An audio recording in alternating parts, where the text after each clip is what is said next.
rise. Circuit Court is in session. The Honorable Michael Sayer presiding. You may be seated.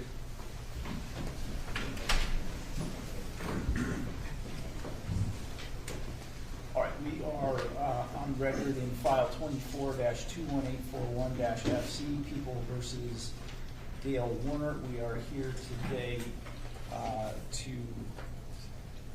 address some evidentiary issues in advance of opening statements tomorrow.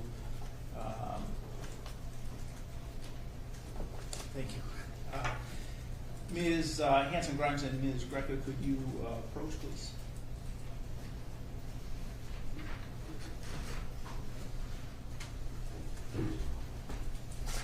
All right, so one of the issues that we need to address today is that through discussions and some filings, there was potentially a suggestion that Detective Greco was interested in asserting his Fifth Amendment rights with respect to some questions that might be asked. When that occurs, the court is required to make a record outside of the presence of the jury as to first whether or not that is going to be the case, and if there is going to be a waiver of any potential right that might be asserted, that is clear and voluntary and unequivocal. And so that's the purpose of our being here today. As I indicated, it was previously represented to the court that retired Detective Greco intended to or may be invoking his Fifth Amendment privilege against having to testify. I have since been informed that retired Detective Greco has decided that he has no intention of doing that. Is that correct, sir? That is correct, Your Honor. All right, could I ask you just to raise your hand? Do you swear or affirm to tell the truth, the whole truth, and nothing but the truth under penalty for perjury? I do. Okay, so as I indicated, the court has a duty to ensure that in making this decision that you fully understand all of your constitutional rights. Under both the United States and the Michigan constitutions, you cannot be compelled to give any testimony that might tend to incriminate you. You have an absolute right to remain silent. Do you understand that, sir? I do. If you choose to testify, you are waiving or giving that right up. Anything you say here under oath can be used against you in any future criminal prosecution. Do you understand that? I do. You cannot pick and choose your testimony. If you testify about these events for one side, you will be required to answer questions on cross-examination from the other side. Do you understand that? I do. If you choose to testify on direct examination and then refuse to answer questions on cross-examination by invoking the Fifth Amendment, I may be required to strike your entire testimony from the record and instruct the jury to disregard everything you said. Do you understand that your waiver must be complete enough to allow for a full cross-examination? I do. Has anyone, police, attorneys, defendant, anyone at all threatened you, pressured you, or promised you anything to get you to testify? They have not. I am aware of an email from the prosecution to your attorney, Ms. Hanson-Grimes, regarding some clarification of legal issues and indicating that she has zero intentions of any charges. Are you aware of that? That's correct. And I am also aware that since that email, there have been some other communications between the prosecutor's office and Ms. Hanson-Grimes with respect to these issues. Are you aware of that as well? I am. I do have a copy of the January 23rd, 2026 email sent at 10 a.m. from Ms. Wise to Ms. Hanson-Grimes. It's my understanding at this point that all counsel are in agreement with marking this as an exhibit and entering it into the record. Is that correct, Ms. Wise? That's correct, Your Honor. Ms. Hanson-Grimes? That's correct, Your Honor. And Ms. Shardy? That's correct. Thank you. Okay.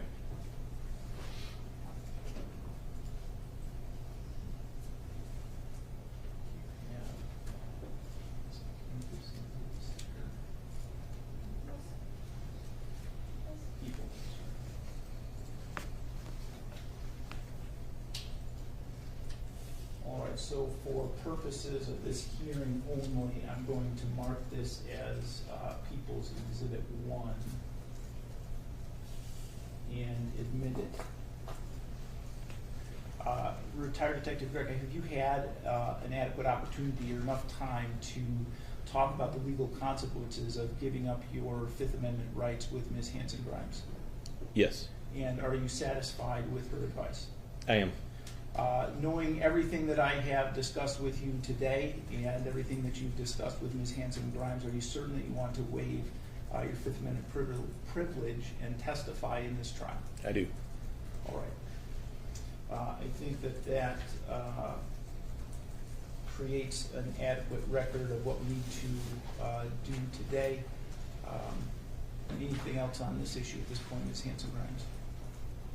Your Honor, I just wish to say that on Friday, I was the one who placed the intention on within a record that we made at a sidebar.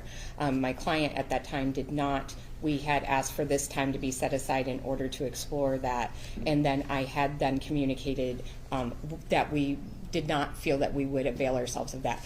We were operating under the standard of Ohio v. Rainier, a U.S. Supreme Court case that allows an innocent person to invoke that Fifth Amendment right if they felt that their words would be used against them in some way. And so that is what we were looking at after significant amount of counsel between the two of us and research on both of our behalfs. We've come to this decision to you today, and we had actually made it 48 hours ago and advised the other attorneys of that intention. So thank you for clarifying the record today, and we hope that you will excuse us until it is time for Mr. Retired Detective Greca to testify. All right. Thank you. Then I think we're all set on this issue, and my understanding of the process is that the prosecutor's office will provide dates or a date range on which they think his testimony will be required. Obviously, trials are fluid things, and we don't ever know with certainty, but I know they'll do the best they can. Okay, thank you, Your Honor. Okay, thank you.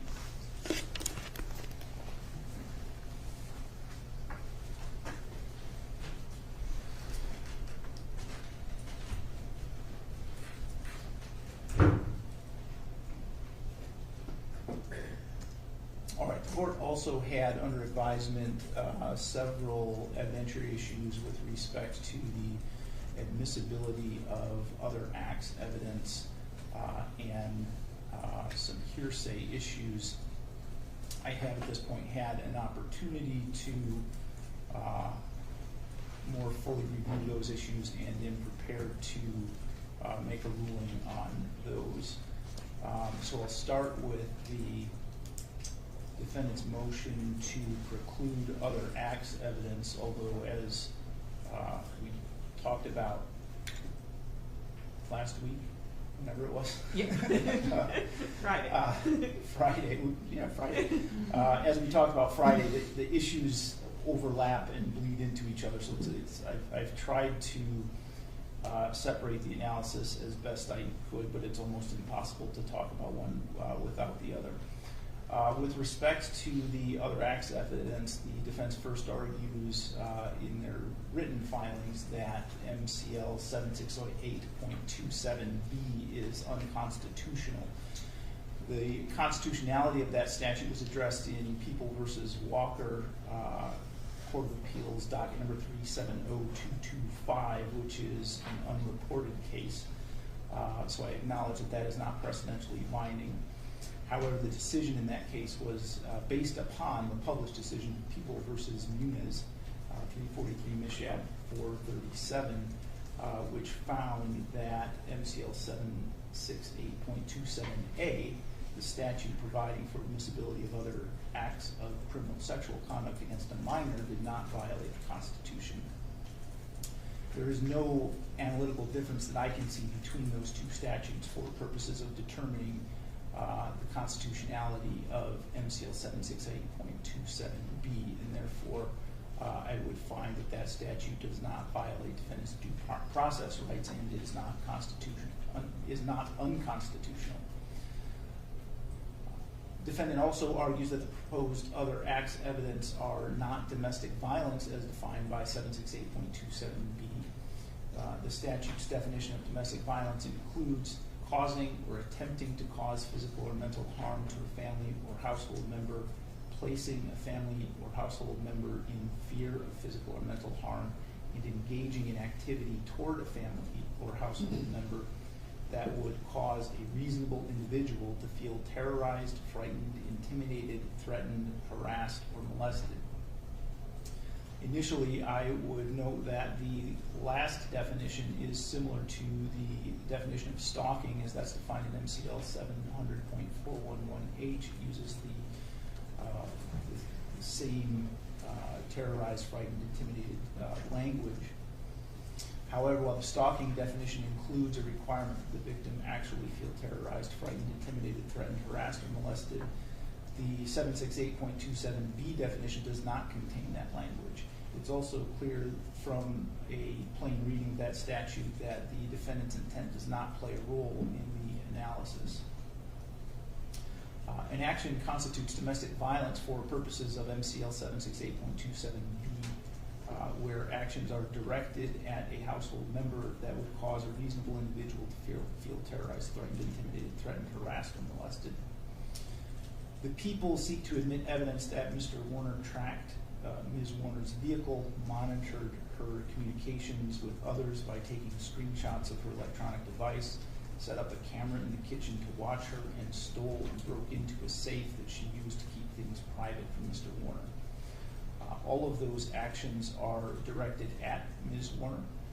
Further, I believe that any reasonable person would likely feel frightened or made to feel afraid, intimidated, or made to feel timid or affected or held back by feelings of fear or timidity, harassed and or molested, which is defined as to annoy, disturb, or persecute, especially with hostile intent or injurious effect. By those actions, which constitute significant violations of an individual's privacy. As such, I believe that those actions do meet the definition of domestic violence as defined by 768.27b. The people also seek to admit evidence that Mr. Warner choked Mrs. Warner, and that she would recoil when Mr. Warner touched her closely. Clearly, choking Mrs. Warner is an act of domestic violence. However, Mrs. Warner physically recoiling and being uncomfortable with Mr. Warner touching her neck are not acts of domestic violence. They're not acts of Mr. Warner. They are Mrs. Warner's reaction to an action by Mr. Warner.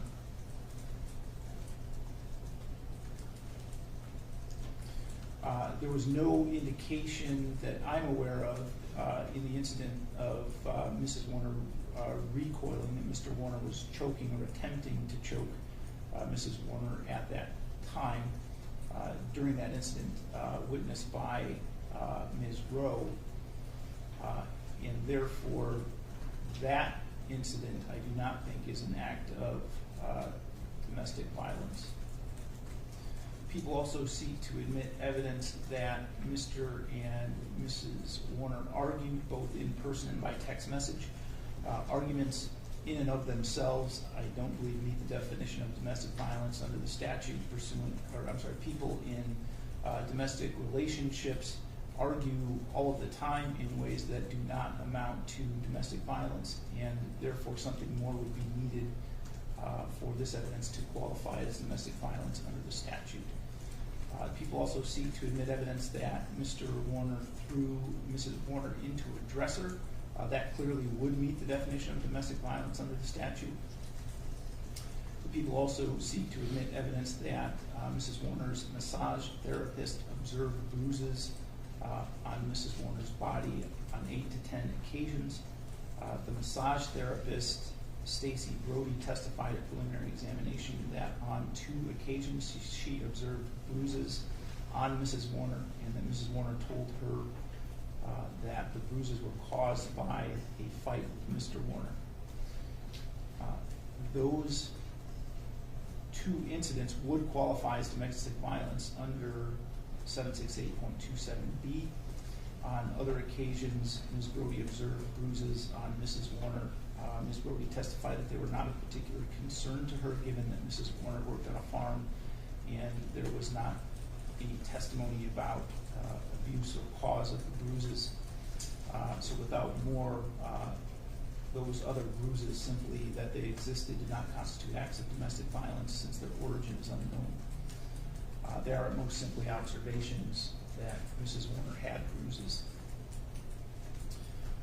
People also seek to admit evidence about an incident in which Mrs. Warner had a knot on her head, together with a statement from Mrs. Warner that it was caused by being thrown into a dresser. This would constitute an act of domestic violence pursuant to MCL 768.27b. There is also proposed evidence that Mr. Warner belittled Mrs. Warner in front of others, and that he overrode Mrs. Warner's instructions to her trucking employees. Do not think that those constitute acts of domestic violence as that term is defined by the statute. So in summary, I find that the stalking behaviors, the choking incident, the incident of throwing Mrs. Warner into a dresser, and the two bruising incidents related by the massage therapist would meet the definition of domestic violence under the statute, and the remaining proposed evidence does not meet the definition required by the statute.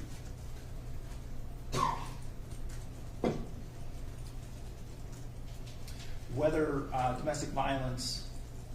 whether evidence constitutes domestic violence does not alone determine whether that evidence is admissible, as there are other factors that the court must consider under the statute.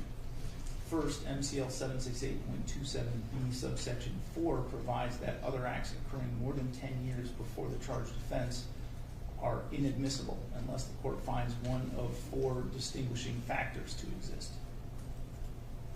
Only one of those factors is potentially relevant here. And that's that admitting the evidence is in the interest of justice. Based on what the court has been informed about the choking incident relayed through Ms. Rowe's testimony, specifically that the alleged incident occurred when Amber Millian was a child and that she is now an adult, it appears that this occurred more than 10 years prior to the charged offense in this case. The interest of justice exception found in MCL 768.27b subsection 4 is construed narrowly and allows admission only if the evidence is uniquely probative, if the jury is likely to be misled without admission of the evidence. And that comes from People v. Rosa 322 Mishap 726. In this case, there is other far more recent evidence about the state of the relationship between Mr. and Mrs. Warner. Therefore, it doesn't appear that this evidence is uniquely probative or that the jury is likely to be misled about the state of the relationship and Mr. Warner's behaviors toward Mrs. Warner in the absence of admission of this incident, which is more than 10 years old. And so I don't think that, so MCL 768.27b does not support the admission of the choking incident. The stalking behaviors, dresser incident, and bruising related to relayed by the massage therapist all appear to have occurred within the last 10 years. So the analysis for those will go on. In order to be admissible, and 768.27b evidence must be relevant. The statute is an exception to the general prohibition on propensity evidence. In prosecutions for offenses involving domestic violence, the statute permits evidence of a defendant's prior commission of domestic violence to show the defendant's character and propensity to commit such acts. This reflects a legislative determination that juries should have a full and complete picture of a defendant's history when the defendant is accused of domestic violence, because that history tends to shed light on the likelihood that a given crime was committed. The statute reflects a legislative decision that in certain cases, juries should have an opportunity to weigh a defendant's behavioral history and view the case case's facts in the larger context of the defendant's that the defendant's background affords. Propensity evidence is logically relevant because a person who has committed an offense may be more likely to commit that or another offense than a person who has not committed that or any other offense.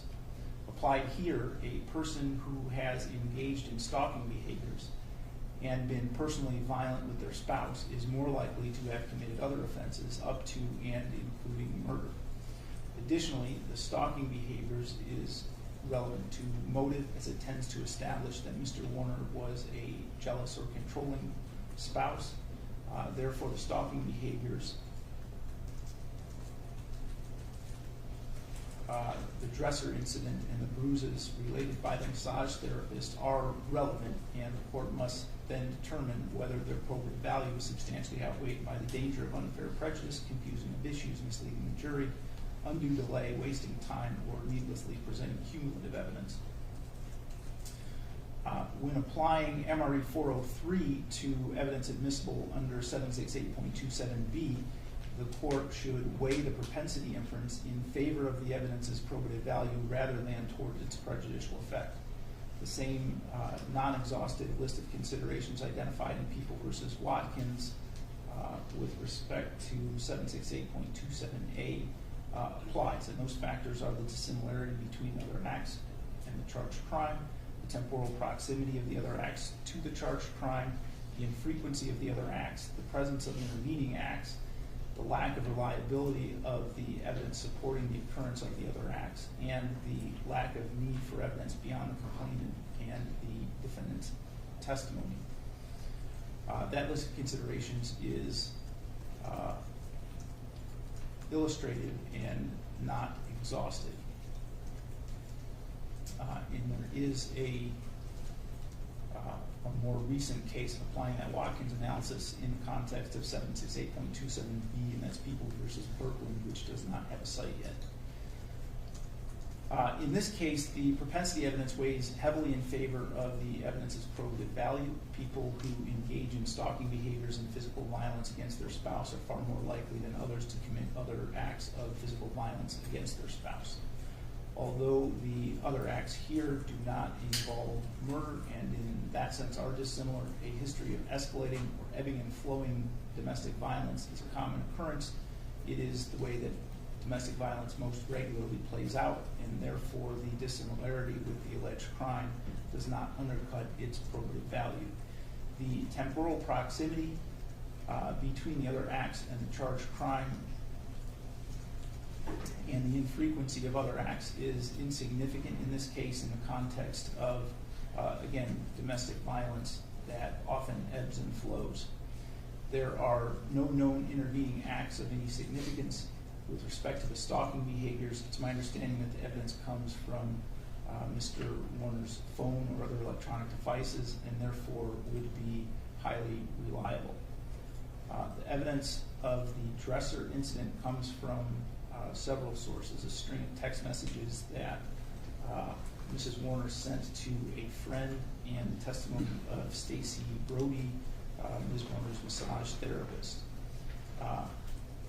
These are hearsay statements, and thus their reliability first turns on whether or not they are admissible as an exception to the hearsay rule.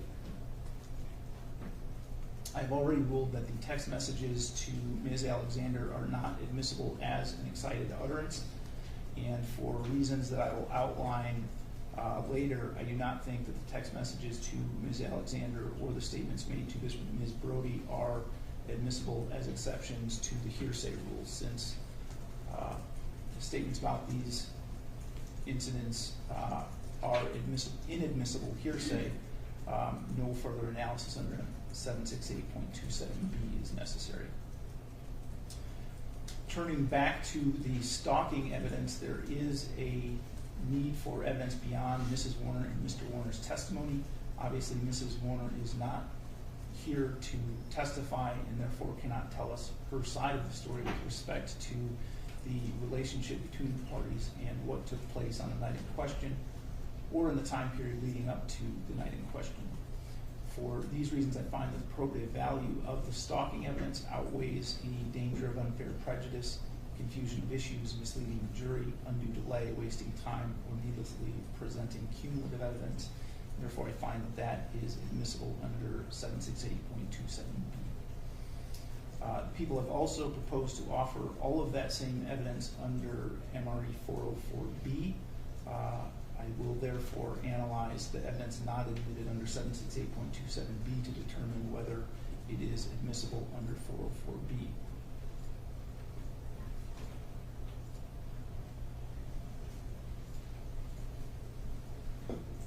In order for other acts evidence to be admissible under 404b, party must show that it is offered for a proper purpose, or to prove something other than the defendant's propensity to act in a certain way, that it is logically relevant, and that it is not unfairly prejudicial under MRE 403.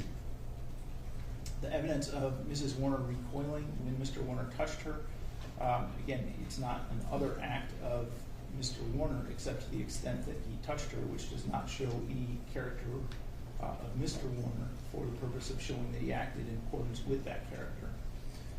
Mr. Warner's act of touching Ms. Warner in this instance is used to show Mrs. Warner's reaction, that she recoiled at his touch.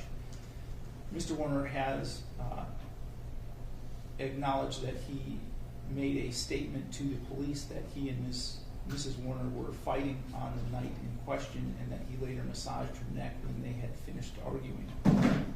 Therefore, the question of whether Mrs. Warner would have permitted Mr. Warner to massage her neck on the night in question is an issue, and this evidence speaks to that without implicating Mr. Warner's character for the purpose of acting in conformity therewith. And therefore, it is offered for a proper purpose, it is logically relevant to that purpose, and it is not unfairly prejudicial, and therefore that evidence is admissible under 404b. That Mr. Warner previously choked Mrs. Warner is another act of Mr. Warner other than for the propensity inference. The court's not aware of any other purpose for which the people offer the testimony of Giada Rowe that Ms. Warner told Ms. Rowe that Mr. Warner had choked her at some point when Amber Millian was a child. Therefore, the people, I don't think, have established a proper purpose under 404b. Assuming arguendo that the evidence was admissible under 404b, Ms. Rowe's testimony about Ms.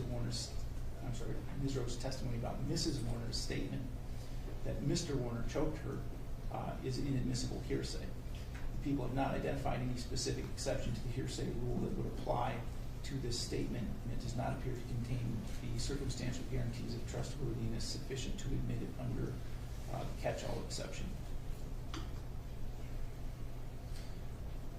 Although the people did argue that it contains such a guarantee that the statement, in the sense that the statement is about domestic violence, and courts in other states, specifically Georgia, have found this to constitute a circumstantial guarantee of trustworthiness because victims of domestic violence are reluctant to disclose their abuse, I'm not persuaded that this is so. I think that holding would amount to a categorical exception to the hearsay rule, which would admit any statement on the topic of domestic abuse, rather than looking at the circumstances under which the statement is made, which is the clear focus of the rule. That Mr. and Mrs. Warner argued both in person and over text messages do implicate other acts of Mr. Warner. In this case, marital discord, motive, and premeditation are all at issue. Arguments between spouses directly speak to marital discord, and possibly by inference to motive and premeditation, and therefore they are logically relevant. It is more than marginally or minimally probative. The arguments are highly relevant to show the relationship between Mr. and Mrs. Warner, since they are direct evidence about the state of the marriage. The evidence is not unfairly prejudicial under MRE 403 because while having arguments does not mean that a murder will be committed, I'm not persuaded that a jury would jump from the fact that there were arguments immediately to the conclusion that a murder occurred. typical juror, I think, is well aware of the fact that most arguments don't result in a murder and is unlikely to give undue or preemptive weight to the evidence. Finally, there are no hearsay issues with this evidence since Mr. Warner's statements are obviously party opponent admissions, and Mrs. Warner's statements are, although they're not admissible for the truth of the matter asserted, are admissible for the non-hearsay purpose of showing the effect that they had on Mr. Warner, pursuant to People v. Fisher 449, Mich. 441. The evidence that Mr. Warner belittled Mrs. Warner in the presence of others also speaks to marital discord, the state of the party's marriage, and therefore motive. This evidence makes it more likely that Ms. Warner told Mr. Warner that she wanted a divorce on the night in question, and therefore it is logically relevant. While it is certainly unflattering and damaging, all relevant evidence is damaging to some extent. I don't think that there is a significant danger of unfair prejudice with respect to this evidence. As the defense has pointed out, many people are discourteous to their spouse. This is common knowledge, and therefore makes it less likely that a jury will give inappropriate weight to this evidence, and therefore I would find that evidence admissible under 404B. The final piece of evidence is that Mr. Warner routinely overrode Mrs. Warner's instructions to her trucking employees. This again speaks to marital discord, the state of the party's marriage, and makes it more likely that Mrs. Warner told Mr. Warner that she wanted a divorce on the night in question, which makes it logically relevant. The relevance is not outweighed by the danger of unfair prejudice, as again, it's commonly known that these types of disputes occur within marriage without turning into domestic violence, which makes it unlikely, in my opinion, that the jury would give inappropriate weight to the evidence and think that simply because Mr. Warner did this, he must have committed a murder. I think the jury is well equipped to give that evidence its appropriate weight. So with respect to the two items that were excluded as hearsay,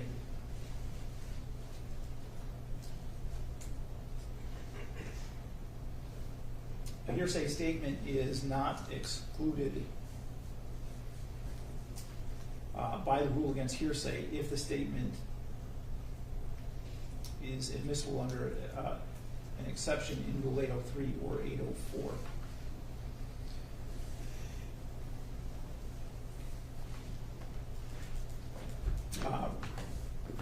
Rule 804 is the residual exception and provides that the hearsay testimony may be admissible if all of the four following things are true. The statement has equivalent circumstantial guarantees of trustworthiness. It is offered as evidence of a material fact. It is more probative on the point for which it is offered than any other evidence that the proponent can obtain through reasonable efforts, and admitting it will serve the purposes of the rules of evidence in the interest of justice. In determining equivalent guarantees of trustworthiness, the court is directed to look at the totality of the circumstances. However, the court may not consider corroborative evidence. The people argue that Stephanie Vogel and others told about the incident that Ms. Warner relayed to Amy Alexander by text messages, and Ms. Vogel saw a bump on Mr. Warner's head, both of which increased the reliability of the text messages. This information, the corroboration that Ms. Vogel saw the bump on Ms. Warner's head, is corroborative evidence that the court is not permitted to consider in making its hearsay determination. The confrontation clause forbids the use of corroborative evidence to determine the trustworthiness of statements offered under the residual exception in criminal cases if the declarant does not testify at trial. And that comes from People v. Katz, the Michigan case, but citing to Idaho v. Wright, the United States Supreme Court case. The United States Supreme Court held in Idaho that to be admissible under the confrontation clause, hearsay evidence used to convict a defendant must possess indicia of reliability by virtue of its inherent trustworthiness, not by reference to other evidence at trial. Therefore, the testimony of other witnesses cannot be used to establish the trustworthiness of Ms. Warner's hearsay statements. Permissible factors that the court can consider are the spontaneity of the statements, the consistency of the statements, the lack of motive to fabricate or lack of bias, the reason the declarant cannot testify, the voluntariness of the statements, and personal knowledge of the declarant personal knowledge of the declarant about the matter on which he or she spoke. Additional factors include to whom the statements were made and at the time within which the statement and the time frame within which the statements were made. In this case, the incident of being thrown into a dresser, the statements about that incident made by a text to Amy Alexander appear to have been spontaneous, voluntary statements made without any sign of duress and were made based on personal knowledge of the events. Ms. Warner said that Mrs. Warner experienced those events firsthand. Ms. Alexander texted Mrs. Warner about an entirely different topic, and Mrs. Warner unprompted responded to information about the incident. The defense argues that Mrs. Warner's statements to Ms. Alexander were inconsistent with statements that she made to other people about the incident. One of those statements was made to her therapist, Stacy Brody. Ms. Brody testified at preliminary examination on May 3, 2024. She testified that at the time she had been working for her current employer for approximately 8 years as of November 2023, which means she would have started around November of 2015.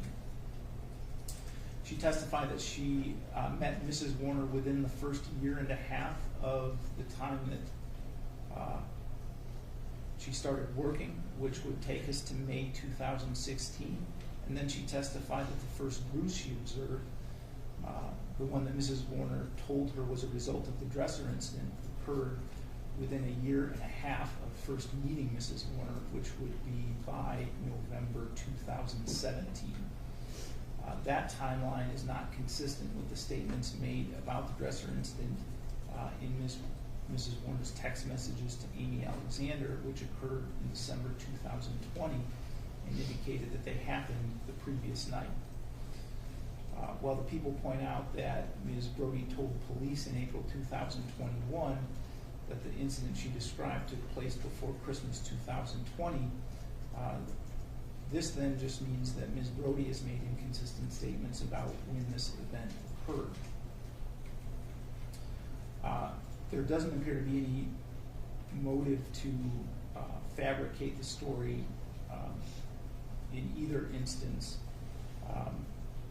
Ms. Alexander is a friend, and Ms. Brody was Mrs. Warner's massage therapist, and there did not appear to be anything for Ms. Warner to gain by virtue of telling that story under the circumstances that they existed.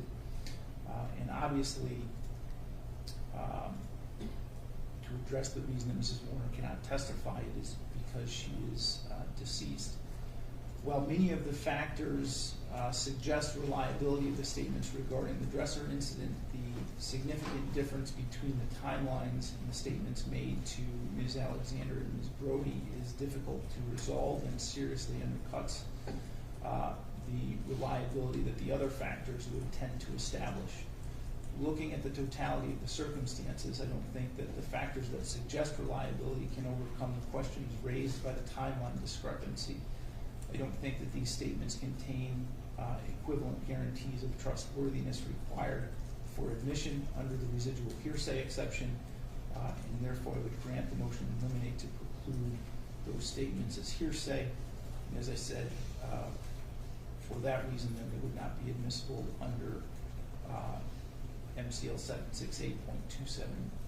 I believe that leaves only the people's motion in limine addressing character evidence related to Mr. Hardy.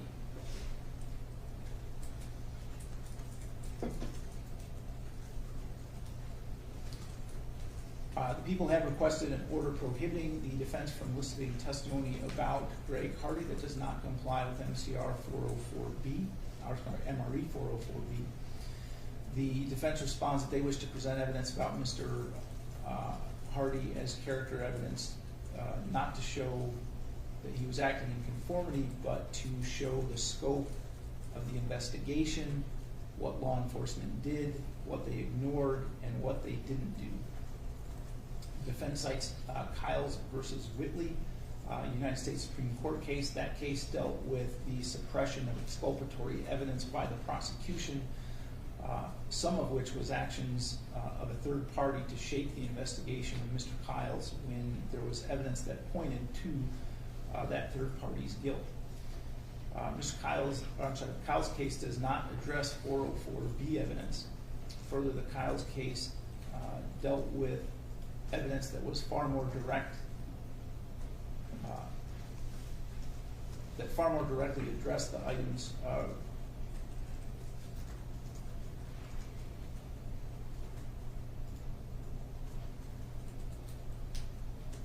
that far more directly implicated the items in that case than the items raised by the people in this case.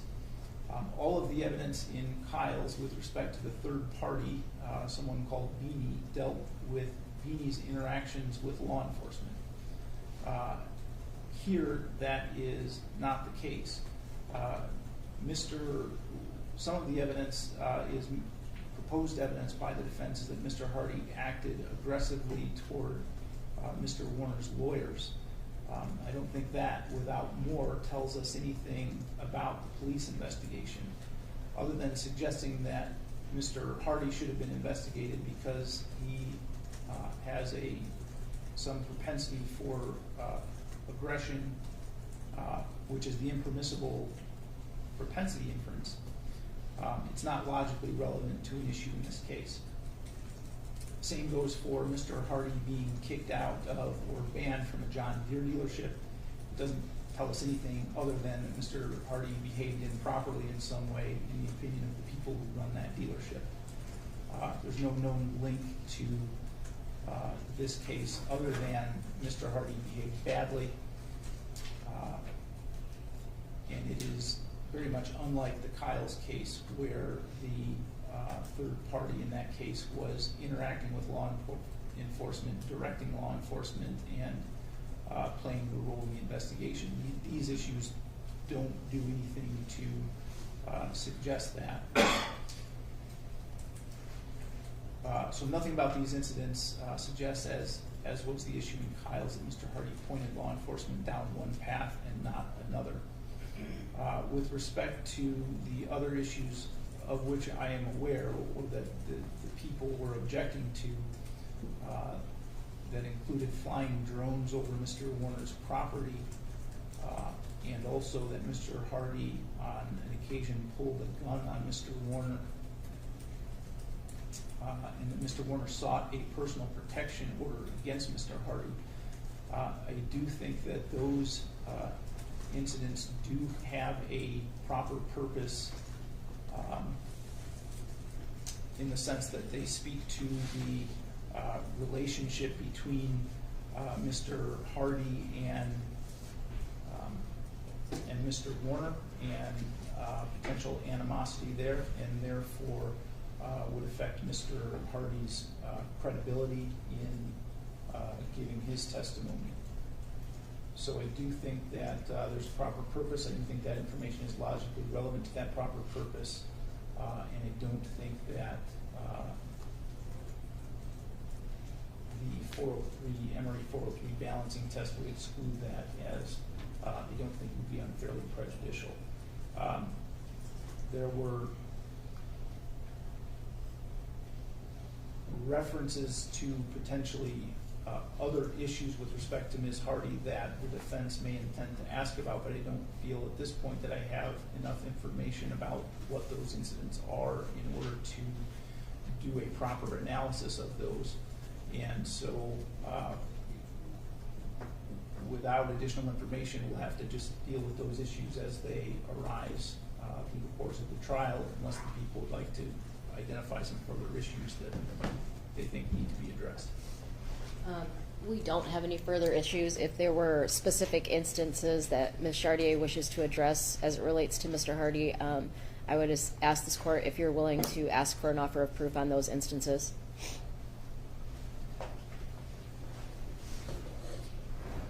So does the court want an offer of proof? And if so, Mr. Hardy would be called in our case, so it would be weeks down the road. If possible, I can gather those if the court would like that. Quite frankly, I don't think that it's necessary. I think if I ask the question and there's an objection, then the court can deal with it at that point in time. I think the court's been very clear about the parameters, and I think we can use that in structuring what questions we would ask about. But if the court does want an offer of proof, again, I can certainly disclose that, but I don't think it's needed. All right. I would like that, just so that if there are issues, I hope in doing all of this I've been clear on where I stand, and so that the parties can have some direction about how to move forward and what choices to make. But I also very much prefer to have an opportunity to analyze these disputes outside of the presence of the jury and not when they're sitting in the jury room waiting on us. I think it results in better decision making, and so I would ask you to collect that offer of proof so that we can identify whether there's going to be any significant disputes about it or not. Is next week fine for that? Because he wouldn't be called for weeks down the road. Yeah, I don't think it's wise you have any issue with that. As long as you don't proceed cross-examining any of the other witnesses on those specific things that are coming up. So I don't know. I know the first 4 witnesses. I don't know if you have any others who you're calling this week. Do you want to talk about it Yes. afterwards? Okay. If there's an issue related to Mr. Hardy with one of those witnesses, I mean, I think it's fair to ask the relationship between Ms. Warner and her brother. I don't think that goes into sure. a specific act. So that may certainly be a question. But so when we're done, either you can email me the list and then I'll know if there's anybody for this week that we should address it sooner. If not, if next week is fine, that would help me.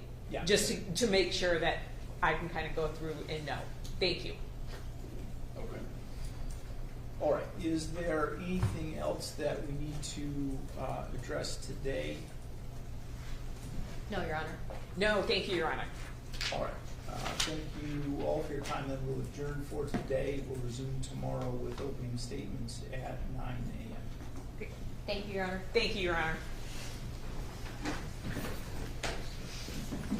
I apologize. Are we going to get a copy of a written order or opinion on your rulings today? It is not a written order, although it probably would have been easier for me to just put a caption on that and file it. But no, I didn't. I was not able to get to a point where I was comfortable doing it as a written order because the grammar was not good enough for me. Understood. Understood. Will we at least getting something granted, denied, granted, denied? I'm fine with something simple as that. We took copious notes. Okay. I mean, So I did too. so I just want to make sure. I can do a written order that just says for the reasons stated on the record. Yes. Thank And you. Give you a list. Yeah. Sure. Okay. Thank you. Then the court will Okay. be in The last recess. time he Do you know this week's lineup? other things, can you only come talk to me for like 20 minutes? I mean, we don't have to go over details Yeah. and stuff. Is that okay? Yeah, that's Okay. totally fine. Yeah. I'm going to come down. Okay, so we're gonna go down. Yes.